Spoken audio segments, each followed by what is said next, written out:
The sandwich hit the ground first. Ethan barely saw it fall, just bread sliding across cracked concrete, landing inches from his shoes. He flinched, instinctively bending to grab it before someone else did, before a dog ran past, before it was gone like everything else. "Hey, don't!" The voice came from behind the fence. Ethan froze. Slowly he looked up. A girl stood there, gripping the metal bars with both hands. She couldn't have been more than 9. Her hair was tied back messily, a red ribbon knotted so tight it looked like it might snap. Her eyes were wide, nervous, but kind. Too kind for someone looking at a boy who hadn't eaten in 2 days. "I didn't mean to drop it," she said quickly. "I was trying to hand it to you." Ethan swallowed. His throat burned. You sure?" he asked. His voice cracked halfway through the sentence, betraying him. She nodded, pushed the sandwich through the gap beneath the fence. "Yeah, I'm sure."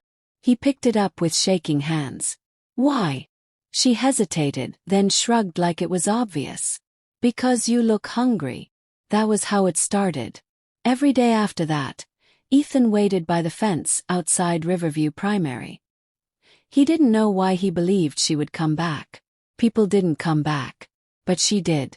Every single day. Sometimes it was a sandwich. Sometimes an apple.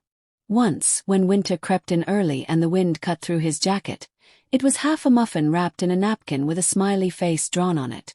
Her name was Amara. "My grandma says we share what we have," she told him one afternoon, sliding a bruised pear through the bars. "Even when we don't have much."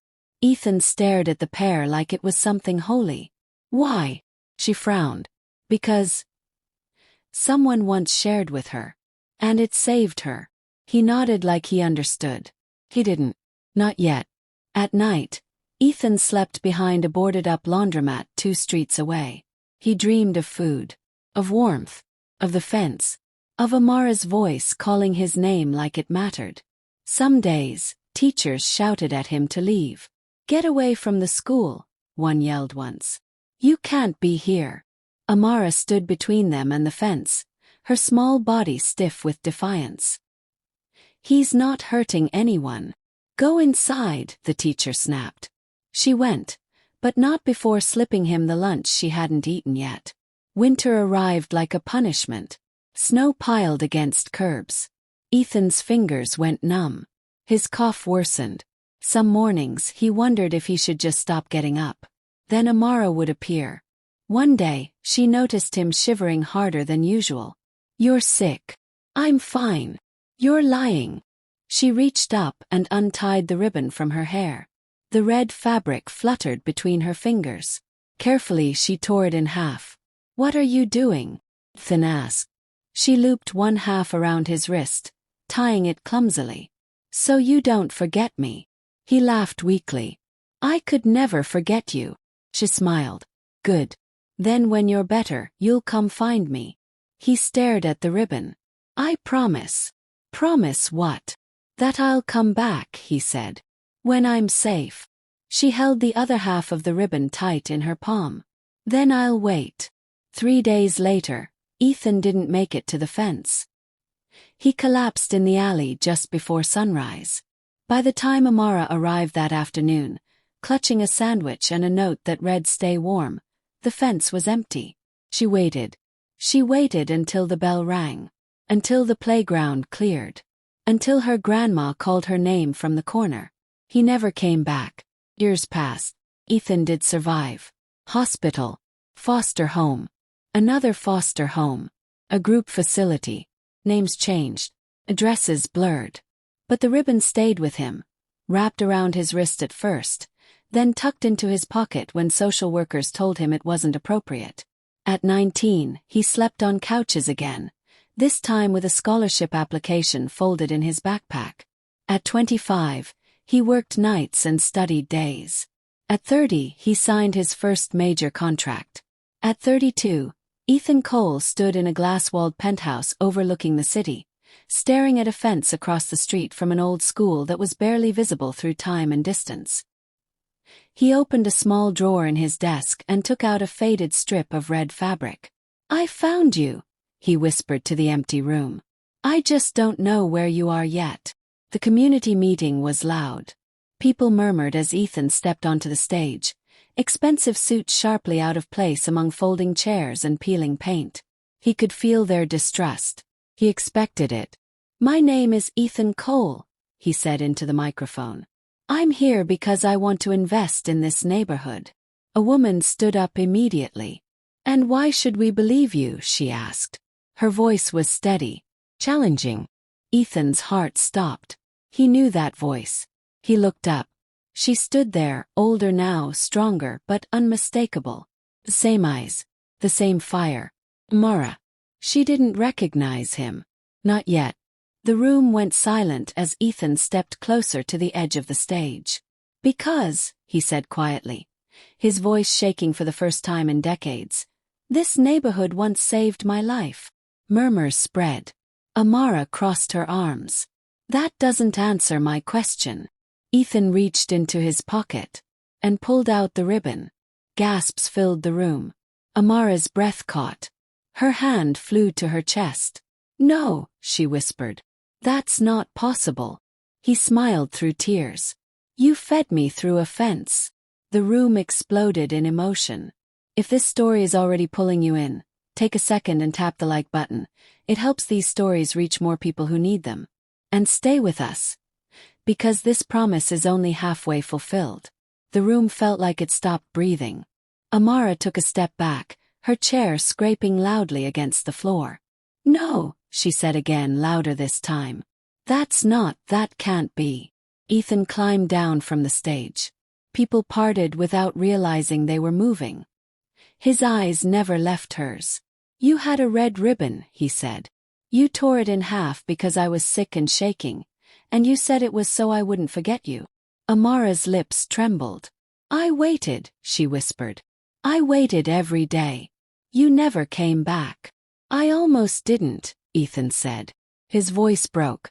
I collapsed 3 blocks from here. Pneumonia. They told me later I was hours away. Silence swallowed the room.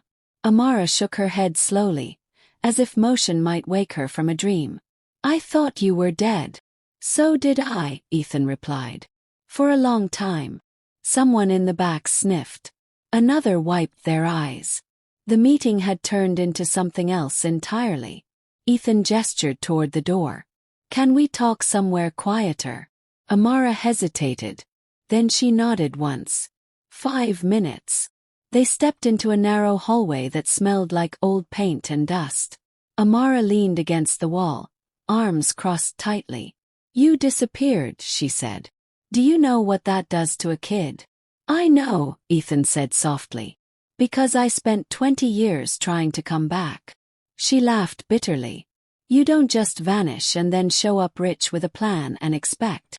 I didn't come for that, he cut in. I came for you. Her eyes snapped to his. Don't say that. Why? Because I don't know you, she said. I knew a boy. A hungry boy who needed help. I don't know this man. Ethan swallowed hard. That boy never left. She stared at the ribbon still resting in his open palm. Slowly, with trembling fingers, she reached into her bag and pulled something out. The other half. Time seemed to fold in on itself. I kept it, she said. All these years. I didn't even know why. Ethan let out a shaky breath that sounded like a sob. I did.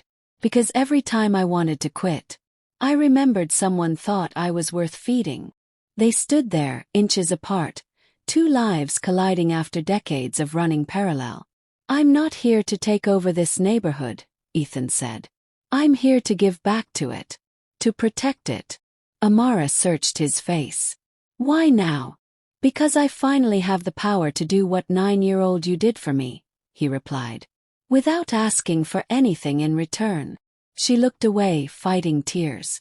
You don't understand how many times people come in here promising change. I do, he said. I was one of the kids they forgot. Back inside, Ethan stood before the crowd again, but this time he didn't use the microphone. When I was 10, I slept on the street, he said. I ate because a little girl gave me her lunch through that fence. I survived because of her family's sacrifices. Everything I am is because someone showed me kindness when it made no sense. He turned to Amara. This project isn't about buildings. It's about people like me. And like the kids standing outside those fences right now. The room erupted, not in applause but in something heavier. Trust slowly forming. Weeks passed. Ethan didn't rush her. He showed up. Quietly. Consistently. He fixed the broken heater at the community center without telling anyone it was him. He funded a youth program anonymously. He sat through meetings where people challenged him, doubted him, tested him. Amara watched, carefully. One evening, she found him sitting alone in the center's hallway, staring at the wall. "You okay?" she asked. He smiled faintly. "I used to think success would feel louder." She sat beside him. "What does it feel like?" "Lonely," he admitted. "Until now." She looked at him. Really looked at him. "You still coughing?" "Sometimes," he said. "When it's cold." She shook her head. "You never took care of yourself." "You taught me how," he said. "I just needed time to learn." They talked for hours that night. About foster homes. About her grandmother. About the day she stopped bringing lunches and cried in her room. "I blamed myself," she confessed. "I thought maybe I didn't share enough." Ethan turned to her. "You saved my life. Don't ever doubt that." Months later, Ethan stood before a small group of teenagers aging out of care. "This program is called the Scarlet Thread," he said. "Because no one should face the world alone." Amara stood beside him now, not behind him. "You ready?" he asked quietly. She nodded. "I've been ready since I was 9. If you're feeling this story, comment below and tell us what part hit you the hardest. Stories like this grow when voices join them. Ethan stood at the back of the auditorium the night the first group of teenagers moved into their apartments. He didn't give a speech. He didn't want applause. He just watched. Amara moved through the room with practiced calm, checking paperwork, answering questions, laughing softly when one of the boys asked if the fridge was really theirs. "All yours," she said. "Nobody's taking it away." The boy blinked. "For real? For real?" Ethan felt something tighten in his chest. He remembered asking that same question once. Remembered how impossible it felt to believe. Later that night, when the building finally quieted, Amara joined him by the window overlooking the street. "You did this," she said. He shook his head. "We did." She studied him for a moment. "You know, when you disappeared, I stopped believing promises meant anything." "I know," he said. "That's why I didn't want to make any more until I could keep them." She smiled faintly. "You kept this one." Weeks turned into months. The Scarlet Thread program grew quietly at first, then faster than either of them expected. Kids stayed. They showed up. They graduated. They found jobs. They came back to mentor the next group. One afternoon, a teenage girl approached Ethan after a workshop. "Mr. Cole," she said, nervous.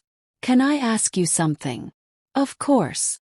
"Why do you do this?" she asked. "You don't have to." He thought of a fence, of cold hands, of a sandwich sliding across concrete.